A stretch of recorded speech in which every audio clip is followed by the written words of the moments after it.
Hello dude. Welcome back to our channel Sparky Play. இந்தியாவில் இல்லாமல் டே 1 global release வந்து ஆயிடுச்சு. சக்ஸஸ்ஃபுல்லாக இந்தியாவிலையுமே வந்து பார்த்திங்கன்னா கேம் வந்துருச்சு. ரொம்ப நாளாக ரொம்ப மாதமாக எல்லாருமே வெயிட் பண்ணிட்டு இருந்தோம். இது வந்து சோகமான விஷயம் என்னதுன்னா, நிறைய பேரோட ஃபோனுக்கு வந்து சப்போர்ட் ஆகாது. ஏன்னா அதுக்கான ரெக்குயர்மெண்ட்ஸ் வந்து மீட் பண்ணால் மட்டும்தான் வந்து பார்த்திங்கன்னா பேசிக்காக ஒரு 4 GB ரேமுக்கு மேலே இருக்கணும். அந்த மாதிரி வந்து பார்த்திங்கன்னா ஒரு சில ரெக்குயர்மெண்ட்ஸ் இருக்குது. அது வந்து இதுவாச்சுன்னா மட்டும்தான் வந்து இந்த கேம் வந்து டவுன்லோடே பண்ண முடியும். ஆக்சுவலாக அதுவும் இல்லாமல் இந்த கேமில் வந்து முக்கியமான இடங்கள் எதுன்னு பார்த்தீங்கன்னா, அந்த சாப்டர் 6 அதுக்கப்புறம் தான் வந்து பார்த்தீங்கன்னா ரொம்பவுமே நல்லாயிருக்கும். அதனால் ஃபஸ்ட்டு 5 சாப்டர்ஸ் பற்றி நான் எதுவுமே வந்து கவர் பண்ணல. ஏன்னா அது ரொம்பவுமே ஈஸி, எல்லாருக்குமே வந்து பார்த்தீங்கன்னா ஈஸியாக முடிஞ்சிடும். இந்த அக்கௌண்ட் வந்து நான் ஆக்சிடென்டலாக வந்து ஓப்பன் பண்ணேன். எப்படியும் நம்ம லக்குக்கு ஒன்றுமே கிடைக்காது அப்படின்ற மாதிரி சொல்லி நான் வந்து பார்த்தீங்கன்னா ஸ்பின் பண்ணேன். பார்த்தா ஃபஸ்ட்டு ஸ்பின்லேயே வந்து தெட்டிஸ் கிரிமருன்ற அந்த ஐஸ் புக் வந்து பார்த்தீங்கன்னா கொடுத்துட்டானுங்க எஸ்எஸ்ஆர்து. அதுக்கப்புறமா சரி நான் ஹண்டர்ஸ் பார்த்தீங்கன்னா அங்கே போய் ஒரு ஸ்பின் வந்து பண்ணேன். பார்த்தா லிட்ரலாக அதில் 2 எஸ்எஸ்ஆர் ஒரே புல்லில் வந்து கிடச்சிச்சு.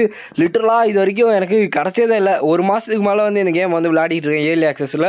ஆனால் இது வரைக்கும் எனக்கு 2 ஒரு சிங்கிள் இதில் வந்து பார்த்தீங்கன்னா 2 எஸ்எஸ்ஆர் கிடச்சதே இல்லை. ஃபர்ஸ்ட் டைம் வந்து பார்த்தீங்கன்னா எனக்கு வந்து கிடச்சிச்சு.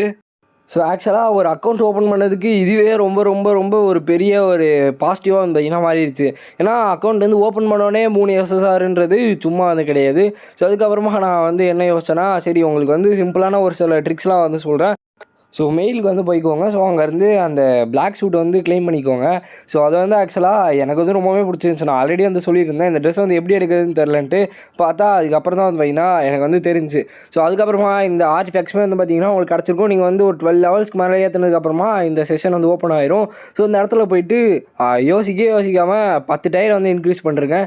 உங்களோட எல்லா ஆர்டிஃபேக்ட்டுமே வந்து பார்த்தீங்கன்னா எல்லா செஸ்ட் பிளேட்லேருந்து இந்த இது வரைக்குமே வந்து பார்த்தீங்கன்னா க்ளவுஸ்லேருந்து எல்லாத்தையுமே வந்து பார்த்தீங்கன்னா 10 வரைக்கும் ஆர்டிஃபேக்டில் வந்து என்ஹான்ஸ் வந்து பண்ணி வச்சுக்கோங்க. என்ஹான்ஸ்மெண்ட்டுன்றது ரொம்ப ரொம்ப ரொம்ப முக்கியமான ஒரு விஷயம். என்னை வந்து நீங்கள் நம்பலாம். ஏன்னா ஒரு 55 லெவலுக்கு மேலே கிராஸ் பண்ணிட்டேன். எனக்கு வந்து கேம் வந்து எப்படி ரன் ஆகுதுன்றது ஒரு அளவுக்கு ஒரு ஐடியா வந்து கிடச்சிருச்சு. அதுவும் இல்லாமல் இந்த மாதிரி ஒரு 5 சாப்டர்ஸ் வந்து பக்காவாக க்ளீன் பண்ணியாச்சு. சாப்டர் 6லேருந்து உங்களுக்கு வந்து நான் க்ளீனாக கவர் பண்ணலான்றதுக்காக நான் வந்து சாப்டர் 6லேருந்து ஸ்டார்ட் பண்ணுறேன். அப்புறம் வந்து பார்த்திங்கன்னா அந்த சாப்டர் 5 வரைக்கும் கிளியர் பண்ணதில் எனக்கு வந்து ஒரு சில டோக்கன்ஸ்லாம் கிடச்சிச்சு. அதனால் சரி அதையுமே வந்து ஸ்பின் பண்ணுறோம். எப்படியும் ஏதோ லக்கில் வந்து கிடச்சிட்ருக்கு, எதாவது கிடச்சா நல்லாயிருக்குன்னு பார்த்தேன். பார்த்தா வந்து பார்த்திங்கன்னா இதில் எதுவுமே ஒழுங்காக வரல. டக்குன்னு பார்த்தா இது ஆக்சுவலாக ஒரு ஃபேக் அவுட்டாக மாறிடுச்சு. அந்த புல்லுமே வந்து பார்த்திங்கன்னா ஒரு எஸ்எஸ்ஆர் இருக்குது. லிட்ரலாக என்னால் இந்த விஷயத்த நம்பவே முடியல. இதோட சேர்த்திங்கன்னா ஒரு 4 எஸ்எஸ்ஆர் வந்து ஒரு நியூ பை அக்கௌண்ட்டில் வந்து கிடச்சிருக்கு.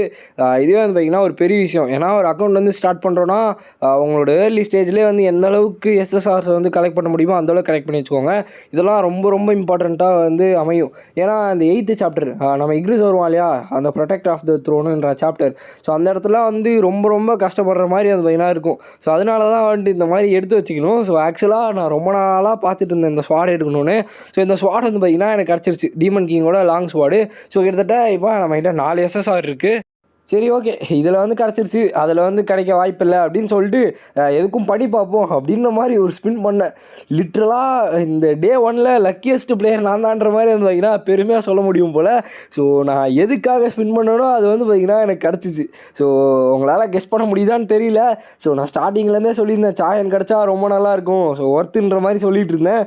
பார்த்தா ஃபஸ்ட்டு ஸ்பின்லேயே வந்து பார்த்திங்கன்னா சாயன். லிட்ரலாக வந்து பார்த்திங்கன்னா எனக்கு என்ன சொல்கிறதுனே தெரில, அந்தளவுக்கு வந்து சந்தோஷமாக இருந்துச்சு. இப்போ நம்ம கிட்ட 5 எஸ்எஸ்ஆர்ஸ் இருக்குது. ஸ்டார்டிங் அக்கௌண்ட்டில் திரும்ப சொல்கிறேன், இது வந்து ரொம்ப பெரிய ரோல் வந்து ப்ளே பண்ணும். ஏன்னா அந்த சாப்டரில் லைட் ஆட்ரிபியூட்க்கு வந்து நம்ம இக்ரிஸ்க்கு வீக்னஸ் இருக்கும். அதனால இதெல்லாம் வந்து ரொம்ப ரொம்ப ப்ராஃபிட்டாக இருக்கும். இந்த வீடியோ வந்து பேக்ரவுண்டில் 1.5x தான் வச்சுருக்கேன். ஏன்னா நான் வந்து ஒரு செகண்ட் வந்து ஃப்ரீஸ் ஆகிட்டேன், ரொம்ப ஸ்லோ ஆகிடும். அதனால தான் வந்து அப்படி வச்சிட்டேன். அதுக்கப்புறம் தான் வந்து பார்த்திங்கன்னா திருப்பியும் நான் போய் என்னோடய கலெக்ஷன் வந்து பார்த்தேன். அங்கே வந்து பார்த்திங்கன்னா என்னோடய எக்ஸைட்மெண்ட்டே தாங்க முடியல என்னால், ரொம்ப சந்தோஷமாக இருந்துச்சு. அதுக்கப்புறமா ஹண்டர்ஸ்க்கு போயிட்டு பார்த்தா என்கிட்ட மொத்தம் 3 எஸ்எஸ்ஆர் கேரக்டர்ஸ் இருக்காங்க, 2 வெப்பன்ஸ் வந்து பார்த்திங்கன்னா இருக்காங்க. இதுக்கு மேலே என்ன வேணுன்ற மாதிரி வந்து பார்த்திங்கன்னா எனக்கு இருந்துச்சு. ஏன்னா இதுக்கு மேலே ஈஸியாக வந்து நம்மளால் ப்ராக்ரஸ் வந்து கண்டினியூ பண்ண முடியும். அதுக்கப்புறமா என்னோடய ஹண்டர்ஸ் கேரக்டர்ஸுமே வந்து பார்த்திங்கன்னா அப்படியே லெவலப் பண்ண ஆரம்பிச்சிட்டேன். ஸோ எப்பயுமே வந்துட்டு நீங்கள் உங்களோட கோல்டை வந்து செலவு பண்ணுறதுல இந்த மாதிரி விஷயத்தில் வந்து எப்பயுமே கஞ்சத்தனம் படக்கூடாது. ஏன்னா அதெல்லாம் ரொம்ப ரொம்ப முக்கியமாக ஒரு ரோல் வந்து ப்ளே பண்ணும். நான் வந்து உங்களுக்கு போக போக வந்து என்ன விஷயன்றதை வந்து சொல்கிறேன். ஸோ அதுவும் இல்லாமல் அப்பப்போ இந்த அச்சீவ்மெண்ட்ஸு, கோடெக்ஸு, ஸோ இதில் இருக்கிறதெல்லாம் வந்து பார்த்திங்கன்னா ரிசீவ் பண்ணி வச்சுக்கோங்க. ஏன்னா இது ரிசீவ் பண்ண இதுக்கப்புறம் வந்து ப்ராக்ரஸ் ஆகிறதெல்லாம் வந்து காட்டும். இதுவே நீங்கள் இது பண்ணாமல் வச்சுருந்தீங்கன்னா அது வந்து பார்த்திங்கன்னா காட்டாது. ஸோ அதனால் இதெல்லாம் வந்து பக்காவாக பண்ணி வச்சுருங்க. அதுக்கப்புறமா முக்கியமாக உங்களுக்கு சொல்கிற ஒரு பிகினர் டிப் வந்து இந்த சேலஞ்சஸ் வந்து கம்ப்ளீட் பண்ணுறேங்க. ஸோ சேலஞ்சஸை எப்பயுமே வந்து விடாதீங்க. ஸோ கிட்டத்தட்ட நீங்கள் எத்தனை சாப்டர் கம்ப்ளீட் பண்ணியிருக்கீங்களோ அதுக்கேற்ற மாதிரி அங்கே மிஷன்ஸ் வந்து கொடுத்துருப்பாங்க. அதெல்லாம் முடிச்சிட்டிங்கன்னா உங்களுக்கு 10 செலெக்ஷன் ட்ராவோட வவுச்சர் வந்து கொடுப்பாங்க. இந்த மாதிரியே உங்களால் அங்கேருந்து ஒரு 50 to 60 வவுச்சர்ஸ் வந்து கலெக்ட் பண்ண முடியும். ஸோ அதனால் இந்த ஆப்பர்ச்சுனிட்டிலாம் வந்து மிஸ் பண்ணாதீங்க. ஸோ கிட்டத்தட்ட இன்றைக்கி தான் டே 1. நான் லிட்டரலாக 7 சாப்டர்ஸ் வந்து கவர் பண்ணிட்டேன். அதாவது 7 சாப்டர்ஸ் வந்து கிளியர் பண்ணிட்டேன். இப்போதைக்கு இதில் 6 சாப்டர் வரைக்கும் தான் காமிச்சிருக்கேன். 7வது சாப்டர் வந்து நான் இப்போ கடைசியில் இருக்கேன். ஸோ முடிச்சுட்டு நான் வந்து அதையுமே வந்து கம்ப்ளீட்டாக அந்த வீடியோ வந்து க்ரியேட் பண்ணிடுறேன். ஸோ இப்போ என்னோடய வெப்பன்ஸை வந்து அப்கிரேட் பண்ணிகிட்ருக்கேன். ஸோ ஏன்னா இந்த வெப்பன்ஸ் அப்கிரேட் பண்ணுறது ரொம்ப ரொம்ப முக்கியமான ஒரு விஷயம். ஸோ இதுவுமே நான் ஆல்ரெடி வந்து சொல்லியிருக்கேன். ஏன்னா உங்களோட பார்ட்டியோட சிபி வந்து ரொம்பவே அதிகமாக இருக்கணும். காம்பேட் பவர் வந்து நார்மலாக நீங்கள் போகிற ஃபைட்டோட அதிகமாக இருக்கணும். இது வந்து ரொம்ப ரொம்ப முக்கியமான ஒரு விஷயம். ஏன்னா உங்களுக்கு போக போக தான் தெரிய வரும் ஏன் நான் அப்படி வந்து சொல்கிறேன்னு சொல்லிட்டு. ஏன்னா இப்போ உங்களோட ஆப்பனண்ட் வந்து ஒரு 50,000 காம்பேட் பவர் வச்சுருக்காங்கன்னா நீங்கள் 40,000 வச்சுருந்தாலும் அதில் 90-10ன்ற மாதிரி தான் வந்து பார்த்திங்கன்னா ப்ராபபிலிட்டி வந்து இருக்கும். ஏன்னா அந்தளவுக்கு கஷ்டமாக வந்து மாறிடும். அப்படி மாறக்கூடாதுன்னா நீங்கள் பண்ண வேண்டிய விஷயம், ஸோ ஃபர்ஸ்ட் ஆஃப் ஆல் அங்கே வந்து கம்ப்ளீட் பண்ணுறேங்க. ஸோ அப்புறமா வந்து இந்த ஆக்டிவிட்டி ஃபண்ட் இருக்கு இல்லையா, அதை வந்து கிளைம் பண்ணுங்கள். ஸோ இந்த வீடியோவில் ஏன் வந்து நான் ஃபஸ்ட் அஞ்சு கிளியர் பண்ணலன்னா நீங்கள் வந்து போய் பார்த்துக்கோங்க. ஸோ உங்களுக்கே வந்து பயங்கர ஈஸியாக இருக்கும். ஸோ அதனால தான் அதை வந்து நான் இது பண்ணல. ஸோ மோஸ்ட்டாக மேஜர் நிறைய பேருக்கு வந்து பார்த்திங்கன்னா அந்த சாப்டர் 6க்கு அப்புறம் தான் வந்து பார்த்திங்கன்னா தலைவலியாக ஆரம்பிக்கும். ஏன்னா சாப்டர் 6ல் வந்து காங்டாசிக் இருப்பான். ஸோ அப்படியே நான் வந்து ஸ்டார்ட் பண்ணுறேன். ஏன்னா இதெல்லாம் வந்து ஸ்மால் ஸ்டோரி. ஸோ அதனால் வந்து அப்படியே ஃபாஸ்டப்பில் வந்து போட்டேன். ஸோ ஸ்பீடாகவே வந்து பார்த்திங்கன்னா போயிட்டுருக்கும். ஸோ இதை கிளியர் பண்ணுறதுலாம் ரொம்பவே ஈஸி. ஸோ காங்டாசிக்கை வந்து கிளியர் பண்ணுறது தான் ரொம்பவே கஷ்டமாக இருக்கும். ஸோ இதுலேயே வந்து பார்த்தீங்கன்னா தெரியும் என்னோட டோட்டல் டீமோட பவர் 21,000. ஆனால் ரெக்வயர்டு 9,500 தான். ஸோ இதுலேயே வந்து உங்களால் தெரிஞ்சுக்க முடியுது வந்து ஒன் சைடட் பேட்டிலாக மாறிடும். ஸோ உங்களுக்கு வந்து ஈஸியாக கிளியர் பண்ணணும்னா இந்த மெத்தடை வந்து ஃபாலோ பண்ணிக்கோங்க. ஸோ உங்களோட ஆர்டிஃபேக்ட்ஸ் வந்து ஃபுல்லாக வந்து உங்களால் எவ்வளோ பண்ண முடியுமோ அவ்வளோ வந்து என்ஹான்ஸ் பண்ணி வச்சுக்கோங்க. ஸோ அதுக்கப்புறமா உங்களோட வெப்பன்ஸை வந்து உங்களால் எவ்வளோ லெவலப் பண்ண முடியுமோ பண்ணிக்கோங்க. அப்புறம் வந்து கோல்டை வந்து வைஸாக வந்து செலவு பண்ணணும். அதாவது உங்களுக்கு வந்து நீங்கள் தேவையில்லாத விஷயத்தெல்லாம் வந்து கோல்டை செலவு பண்ணிங்கன்னா ஃப்யூச்சரில் ரொம்ப கஷ்டப்படுவீங்க கோல்டு இல்லாமல். அதுவும் இல்லாமல் நான் அந்த 55 லெவல் அக்கௌண்ட்டில் அந்தளவுக்கு கஷ்டப்பட்டிருக்கேன். அதுக்கப்புறமா தான் வந்து ஒரு சில பேக்ஸ் யூஸ் பண்ணி வைனா எப்படியோ கோல்டு வந்து திருப்பி எடுத்துட்டேன். ஸோ அதை பற்றியுமே நான் ஆல்ரெடி வந்து சொல்லியிருக்கேன். ஸோ அதுவும் இல்லாமல் இந்த பேட்டில்ஸ்லாம் வந்து பார்த்திங்கன்னா உங்களுக்கு அங்கே மேலே காட்டுது பார்த்தீங்களா, அந்த பாஸோட டைட்டில் பாரில் அந்த க்ரீன் கலரில் ஒன்று, அது வந்து ஆக்சுவலாக விண்ட் அட்ரிபியூட் இருக்குது. ஸோ அது சம்மந்தப்பட்டதே எடுத்துகிட்டு போனீங்கன்னா உங்களால் ஈஸியாக ஜெயிக்க முடியுன்றது தான் வந்து பார்த்திங்கன்னா அது வந்து காட்டுது.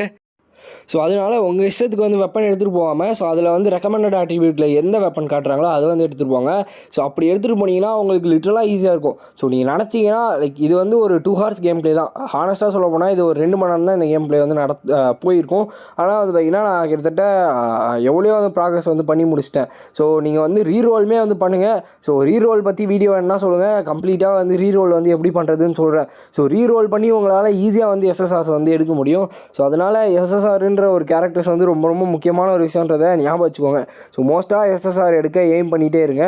ஸோ அப்புறம் அந்த செலெக்ஷன் ட்ரா இருக்கு இல்லையா, அதை கூட வந்து பரவாயில்ல. இந்த ட்ரா வந்து ரேட் ஆஃப் ட்ரா வந்து ரொம்ப ரொம்ப மெயினான ஒரு விஷயம். ஏன்னா சாஹன் வந்து இப்போதைக்கு இருக்கிறதுலே ரொம்ப ரொம்ப பவர்ஃபுல்லான ஒரு கேரக்டரில் சாஹனுமே ஒரு கேரக்டர்.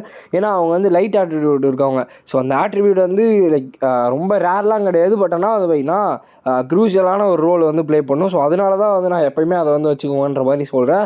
ஸோ இப்போ ஸ்ட்ரைட்டாக வந்து பார்த்திங்கன்னா நம்ம காங்டாசிக்கோட சாப்டருக்கே வந்து பார்த்திங்கன்னா போயிடலாம். ஸோ இதை வந்து அப்படியே அந்த ஒரு சாப்டர்ஸாக சப் ஸ்டோரிஸ்லாம் வந்து பார்த்திங்கன்னா கிளியர் பண்ணணும். ஸோ அப்புறம் முக்கியமாக இந்த டீமன் லார்டு ஸ்வாட் இருக்கு இல்லையா, இதோட மெயினான ஒரு இதுவே வந்து பார்த்திங்கன்னா கவுண்டர் அட்டாக் வந்து யூஸ் பண்ணும். உங்களோட எனிமி வந்து அல்டிமேட் ஸ்கில்லே வந்து யூஸ் பண்ணாலும் நீங்கள் டக்குன்னு கவுண்டர் அட்டாக் வந்து யூஸ் பண்ணிங்கன்னா ஸோ அவங்களால எதுவுமே பண்ண முடியாது. அவங்களோட அட்டாக் வந்து ஒர்க்கே ஆகாது. ஸோ இதனால தான் இந்த ஸ்வாட் வந்து ரொம்ப ரொம்ப முக்கியமான ஒரு விஷயம். ஸோ அதுவும் இல்லாமல் இந்த அப்டேட்டில் வந்து இந்த ஸ்வாடோட அட்டாக்ஸுமே வந்து பயங்கரமாக இன்க்ரீஸ் பண்ணி வச்சுருக்காங்களாம். ஸோ கிரிட் அண்ட் டேமேஜ் வந்து ரொம்பவுமே நல்லா இன்க்ரீஸ் பண்ண தான் வந்து சொல்லியிருக்காங்க. ஸோ அப்புறம் முக்கியமான ஒரு விஷயம் அந்த காப்ளின் ஸ்பெல் கேஸ்டர். ஸோ இருக்கிறதுலே ரொம்ப ரொம்ப கடுப்பான ஆளையும் வந்தான். ஸோ உங்களால் எவ்வளோ ஃபாஸ்ட்டாக முடியுமோ அந்த அளவுக்கு டேஷ் பண்ணி உங்களோட ஸ்கில்ஸ் வந்து யூஸ் பண்ணுங்கள். ஸோ எப்பயுமே சிங்கிள் பிளேஸில் நின்று வந்து அடிக்காதீங்க. ஸோ சுற்றி அடிங்க. ஏன்னா அவன் ஈஸியாக வந்து டக்குன்னு ஹீல் பண்ணுவான். ஸோ போக போக உங்களுக்கு வந்து அந்த கடுப்பு வந்து தெரிய ஆரம்பிச்சிடும். ஸோ இப்போ வந்து பார்த்தீங்கன்னா டோட்டலாக நான் மொத்த சாப்டர்ஸுமே வந்து கிளியர் பண்ணிட்டேன். ஸோ இப்போ ஸ்ட்ரைட்டாக சாப்டர் 6ஓட ஃபைனல் ஏரியாவில் தான் வந்து பார்த்தீங்கன்னா இருக்கேன். ஸோ இதுதான் வந்துட்டு ரொம்ப ரொம்ப க்ரூஷியலான ஒரு இது. ஸோ ஃபர்ஸ்ட் அக்கௌண்ட்டில் நான் எந்த அளவுக்கு அடி வாங்க முடியுமோ அந்தளவுக்கு அடி வாங்கியிருக்கேன். ஸோ நிறைய பேருக்கு பயங்கரமான ப்ரெஷரை வந்து இந்த இடம் வந்து எடுத்துகிட்டு வந்திருக்கோம். ஈவன் எனக்குமே அப்படி தான் இருந்துச்சு. ஸோ அதனால தான் நான் வந்து சொல்கிறேன். ஸோ இப்போது நம்மளோட டோட்டல் டீம் பவர் பார்த்துக்கோங்க, கிட்டத்தட்ட ஆல்மோஸ்ட் 30,000. பட் ஆனால் தேவையானது 18,500 தான். 20,000 கூட கிடையாது, 18,500 தான். ஸோ அதனால தான் வந்து எப்பயுமே உங்களால் முடிஞ்ச அளவுக்கு உங்களோட டீமோட காம்பேட் பவரை இன்க்ரீஸ் பண்ணுங்கள். ஸோ இது வந்து பார்க்கவங்களுக்கு சின்ன பாயிண்ட் மாதிரி தெரியும், பட் ரொம்ப ரொம்ப இம்பார்ட்டண்டான ஒரு விஷயம். ஸோ இப்போ வந்து பார்த்தீங்கன்னா காங் டைசிக்கை பொறுத்த வரைக்கும் அவன் வந்து பார்த்தீங்கன்னா ஒரு அட்டாக்கை வந்து நீங்கள் டாச் பண்ணிங்கனாலும் உங்களை கரெக்டாக ட்ராக் பண்ணி அவனால் அடிக்க முடியும். ஸோ அதனால வந்து பார்த்தீங்கன்னா மோஸ்ட்டாக வந்து ஒரு 2 to 3 டாச்சஸ் வந்து ஈஸியாக வந்து யூஸ் பண்ணுங்கள். ஸோ அப்புறம் அந்த கவுண்டர் அட்டாக் வந்து யூஸ் பண்ணுங்கள். மோரார்லெஸ் உங்களுக்கு ரொம்ப கஷ்டமாக இருந்துச்சுன்னா சீக்கிரமாக அந்த டீமன் லார்ட் ஸ்வாடை வந்து எடுக்க பாருங்கள். ஏன்னா இவன் வந்து இந்த ஸ்வாடை வந்து இங்கே மட்டும் யூஸ் ஆகாது, சாப்டர் 15 ரொம்ப ரொம்ப க்ரூசியலான ஒரு ரோல் வந்து ப்ளே பண்ணும். அது இல்லாமல் தான் நான் கஷ்டப்பட்டுக்கிட்டு இருக்கேன். ஸோ அந்த ஸ்வாடை வந்து உங்களால் எவ்வளோ சீக்கிரமாக எடுக்க முடியுமோ எடுத்துக்கோங்க. ஸோ அதுவும் இல்லாமல் முக்கியமாக இந்த மின்பி அங்கே இருப்பான் இல்லையா, ஸோ அவனையும் எடுத்து வச்சுக்கோங்க. ஏன்னா ரொம்ப ரொம்ப க்ரூசியலான ஒரு கேரக்டர். அவனோட ஹீலிங் பவர் வந்து உங்களுக்கு பயங்கரமாக ஹெல்ப் பண்ணும். இக்ரிஸோட சாப்டர்லலாம் வந்துட்டு அந்த கேரக்டர் இல்லாமல் நம்மளால் ஃபைட் பண்ணுறது ரொம்பவுமே கஷ்டமாயிடும். ஸோ அதனால் அந்த மாதிரி ஏரியாஸ் எல்லாம் வந்து கரெக்டாக வந்து பார்த்துக்கோங்க. ஸோ அப்படியே வந்து நான் பேசிகிட்டே வந்து கடைசியாக காங் டேசிக்குமே முடிச்சிட்டேன். ஸோ என்னோடய லெவலுமே வந்து ஆல்மோஸ்ட் 18 கிட்ட போயிருக்கும். ஸோ இந்த மாதிரி வந்து பார்த்தீங்கன்னா கிளியர் பண்ண உங்களுக்கு எசன்ஸ் ஸ்டோன்ஸுமே வந்து கிடச்சிட்டே வரும். ஸோ உங்களுக்கு பிகினராக இருந்தீங்கன்னா ஸோ நல்லா ஞாபகம் வச்சுக்கோங்க, இந்த எசன்ஸ் ஸ்டோன்ஸ்லாம் ரொம்ப ரொம்ப இம்பார்ட்டன்ட். ஏன்னா உங்களுக்கு ஒரு ஸ்டேஜில் போயிட்டு எசன்ஸ் ஸ்டோனே கிடைக்காம போயிடும். ஸோ அந்த டைமெல்லாம் இப்போதைக்கு நீங்கள் வச்சுருக்கதை யூஸ் பண்ணி தான் வந்து இது பண்ண முடியும். ஸோ மோஸ்ட்டாக நீங்கள் எசன்ஸ் ஸ்டோனை முக்கியமாக இந்த ட்ரா இருக்கு இல்லையா, ரேட் அப் ட்ரா சாஹெண்டு, ஸோ அந்த இடத்துல மட்டும் யூஸ் பண்ணுங்கள். ஏன்னா அந்த இடத்துல தான் வந்துட்டு அவங்களுக்கான மெயின் யூஸே வந்து இருக்கும். ஏன்னா நீங்கள் ஸ்பெஷல் ட்ராலாம் போயிட்டு யூஸ் பண்ணிட்டீங்கன்னா வேஸ்ட் ஆயிரும். ஸோ அதனால் மோஸ்ட்டாக ரேட் அப் ட்ராவில் வந்து யூஸ் பண்ண பாருங்கள். ஸோ இந்த சாப்டர் 6 கம்ப்ளீட் பண்ணதுனால எனக்கு நைட் லார்ட் ஜாப் சேஞ்ச் வந்து பார்த்தீங்கன்னா கிடச்சிருக்கு. ஸோ அதனால் அதையுமே நான் போய் அட்டன் பண்ணுறேன். ஏன்னா அதுக்குன்னு ஒரு சில ஃபீச்சர்ஸ் வந்து இருக்குது. 30 ஸ்டார்ட்ஸ் பாயிண்ட் வந்து கொடுப்பாங்க. ஸோ அதெல்லாம் ரொம்பவுமே நல்லாயிருக்கும். ஸோ மோஸ்ட்டாக வந்து நிறைய பேர் ஸ்டார்டிங் ஃபர்ஸ்ட் டேலேயே அந்த ஃபஸ்ட்டு 3 டேஸ்லேயே வந்து பார்த்திங்கன்னா ஒரு 10 சாப்டருக்குள்ளே ஒரு 8 சாப்டர்ஸ் வந்து பார்த்திங்கன்னா கிளியர் பண்ண பாருங்கள். ஸோ ஃபர்ஸ்ட் 3 டேஸில் 8 சாப்டர்ன்றது ரொம்ப ரொம்ப ஈஸியான ஒரு விஷயம் தான்.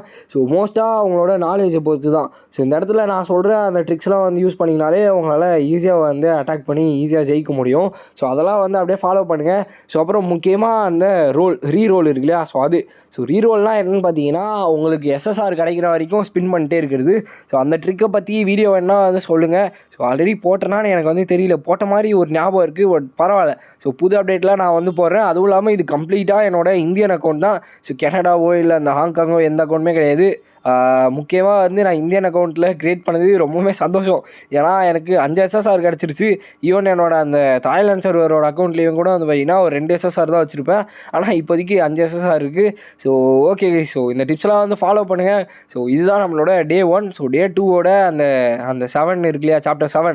ஸோ அதை வந்து கம்ப்ளீட் பண்ணி நான் எப்படியாச்சும் வந்து வீடியோ வந்து அப்லோட் பண்ணுறேன். ஸோ உங்களுக்கு ரீரோல் பற்றி வேணும்னா சொல்லுங்கள் கமெண்ட்டில், கண்டிப்பாக வந்து அதையுமே அப்லோட் பண்ணிடுறேன். ஸோ இதுவே உங்களுக்கு பிடிச்சிருக்குன்னு நினைக்கிறேன். ஸோ பிடிச்சிருந்துச்சுன்னா லைக் பண்ண நம்ம சேனலை வந்து சப்ஸ்கிரைப் பண்ணிக்கோங்க. ஸோ நெக்ஸ்ட் உங்களை மீட் பண்ணுறேன். So bye guys.